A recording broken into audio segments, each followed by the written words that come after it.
Hello, Roland here. It takes a village to raise a child.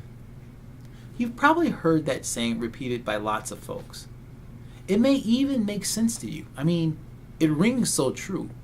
But I want to ask you to consider the implications of this saying in a different way.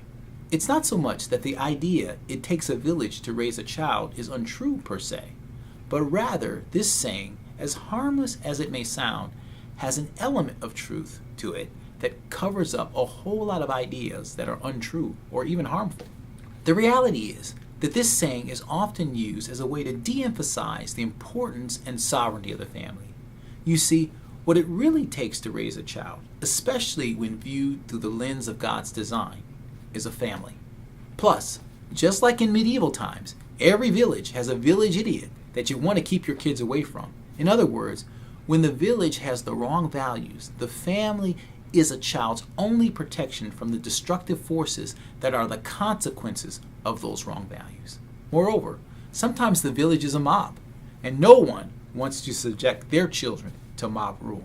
Take the abortion issue as just one example where the village of today's culture tells women that the only logical and best choice they can make in an unplanned pregnancy is to have an abortion.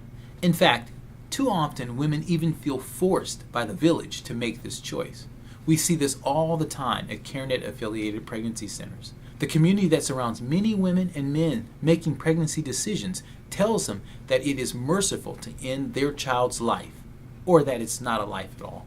But that's when the family, her husband or the father of the child, or parents, or the church community of believers who have life-affirming values must step into the gap to provide a loving support network that she so desperately needs.